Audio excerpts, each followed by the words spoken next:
Viking Age, a time well recognized for ruthless pillaging and warmongering. Many recognize it through popular forms of media, with Vikings often depicted with war axes, horn helmets, and the mythical Valhalla. The Viking Age was indeed a violent time, especially for those in the North Sea region, but from this era emerged a man with great ambitions, a man ready to reel in the savage Norsemen and unite them under one banner, the legendary King of Norway, Harald Fairhair. King Harald Fairhair of Norway was not always known by the same name, and this is what makes his story particularly interesting. Before he was Fairhair, Harald was Tanglehair. Not exactly king material, but it wasn't just bad hair days, it was part of a vow. Believe it or not, Norway's unification starts off a bit like a rom-com. Well, a Viking rom-com, which means less kissing and way more decapitations. You see, Harald was to be wed to Gyda, daughter of Eric, the petty king of Hordaland. However, Harald was ultimately given the hand of rejection and told he had to bring a lot more to the table, like for example, becoming the king of all of Norway. This put Harald in a difficult situation, where he decided to make a vow never to cut or comb his hair until he truly became the people's king of Norway. But let's not skip too far ahead, because Harald's story begins much further back.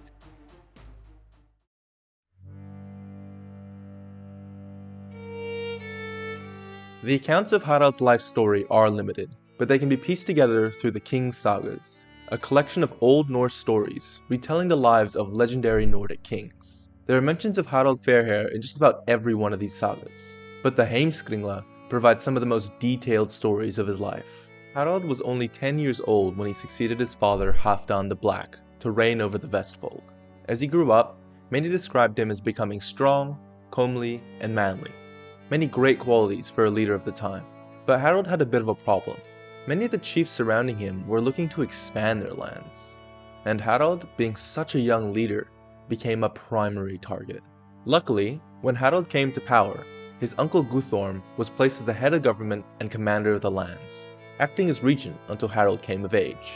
This proved to be a crucial move, because the neighboring petty king Gandalf was looking to challenge Harald, and had already sent his son Haki to attack Harald unprepared. Fortunately, Harald's uncle was made aware of the situation, and quickly gathered an army, along with Harald, to march against the oncoming forces. What ensued was a gruesome battle, where Haki, along with most of his men, were slaughtered in the valley. This great victory provided the still very young Harald with valuable experience in battle and leadership, both crucial skills for a strong Viking king. Quite the shocking upbringing for such a young kid, if you ask me.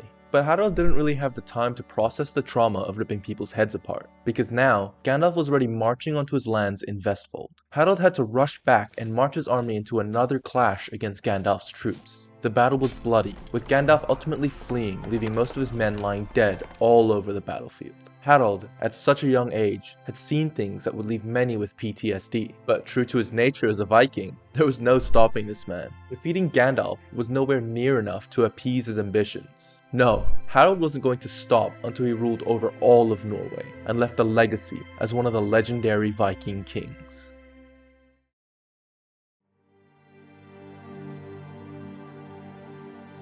Harald's ambitions brought about an age of turmoil for the Viking chiefs of Norway. With growing outside powers, Harald dreamed of a unified Norway where he could consolidate power and establish a strong, centralized kingdom.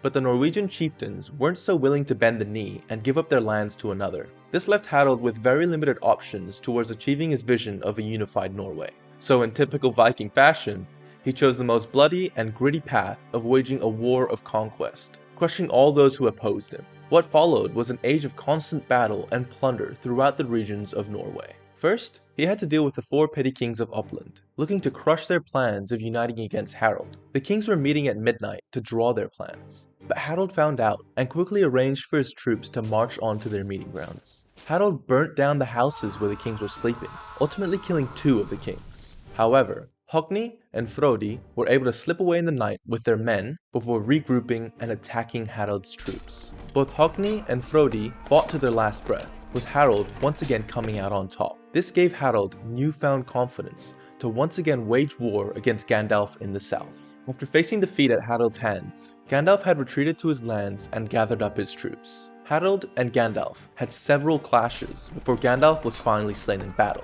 ultimately leaving his kingdom to come under the rule of Harald. With the defeat of Gandalf and the kings of Uppland, Harald grew his influence over southeastern Norway. With his new gains of territory, Harald's ambitions were fueled as he set his sights further north.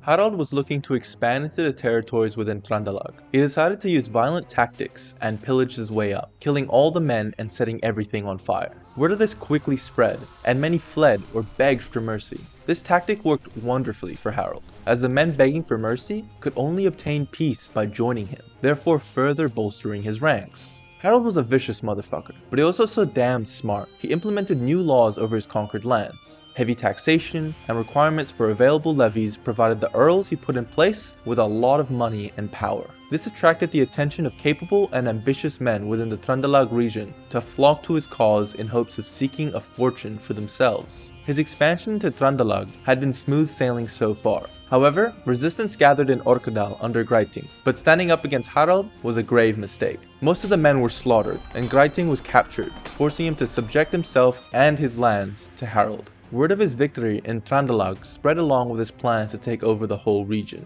Many of the petty kings within Trøndelag began creating alliances to face Harald. However, none were a match against Harald's ferocious troops and clever tactics. Harald fought at least 8 battles before finally crushing all resistance within Trøndelag. Thanks to his achievements in Trøndelag, when his plans to expand into Namdal were announced, the petty king Hrollaug bent his knee and asked for an earl seat, thereafter giving Harald control over the Namdal region.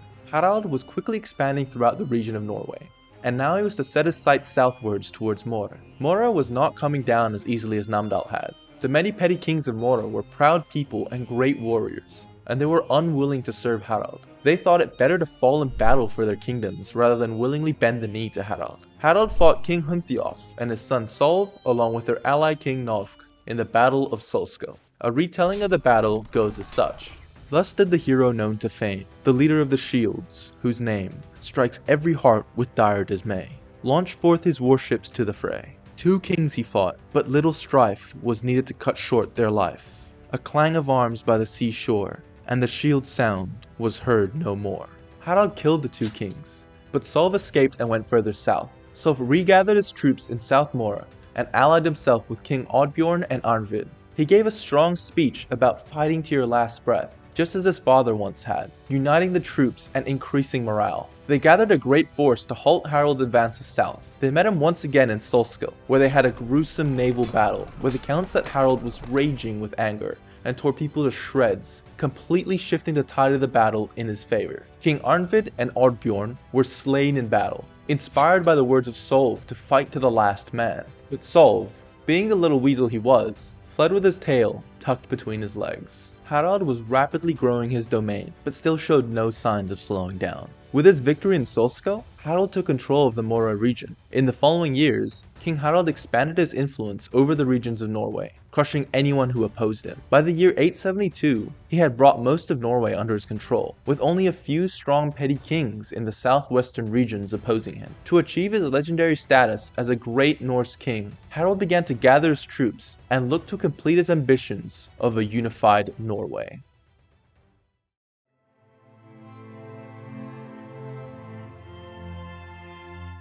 Kings Erik of Hordaland, Kjotve of Agder, and Solk of Rogaland were gathering a large number of troops and bringing together many ships and weapons. These kings had seen the capabilities of Harald and the aggressive expansion of his lands, and they were scared shitless. They didn't want to give up their lands.